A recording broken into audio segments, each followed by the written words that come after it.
journalism. It is very clear that better protections for journalists are needed because the failure of this court to recognize those aspects of this case leaves the door open for this to happen to somebody else.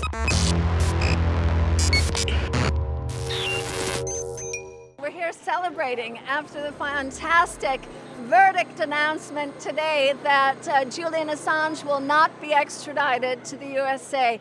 It's justice as it should be served. It should have been very different a long time ago. This should have never happened. As a member of Stop the War Coalition as well, I've been campaigning since last year, and Julian Assange has been in custody now in Belmarsh for the last 2 years, and 11 years of his life he hasn't had any liberty or freedom. We do share the court's assessment of the mental health risks that he faces.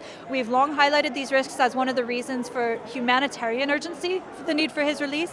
And we have called his possible extradition to the United States a possible matter of life or death, specifically because of his depression and the frequent suicidal thoughts that he has. So we agreed with that part of today's decision. However, we were disappointed by the substantive aspects of the decision because until she got to the mental health issues at the very end, on the substantive issues considered, the judge was finding across the board in favor of many of the prosecution's arguments and against the defense's arguments. She denied that this case is about free speech. She denied that it is politically motivated, and many other substantive areas of the things that Mr. Assange has been accused of. The judge agreed with those in her decision. So until that last turn, it very much seemed that the decision would be for extradition.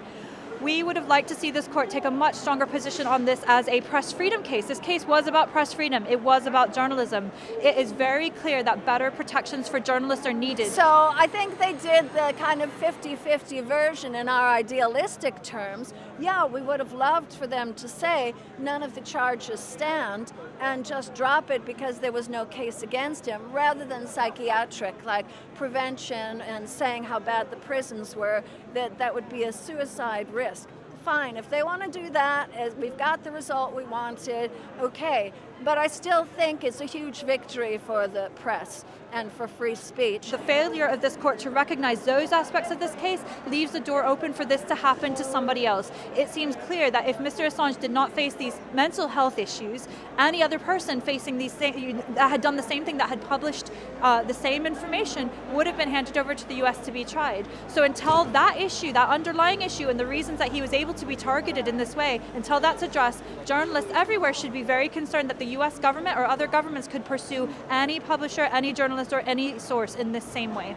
Basically what it boils down to is just free speech, even in the Espionage Act. And Obama tried to prosecute for 7 years, tried to prosecute Assange with his whole team of legal eagles, that he could have had the best, and he gave up. He said, unless you're going to go after free speech, there's no way you can prosecute him. There's nothing that we can charge him with unless we say free speech.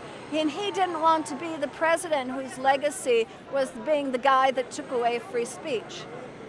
So we call again for his immediate release. We call for that bail application to be granted without further delay. This man should not be deprived of his liberty and face these risks for another day. Enough is enough.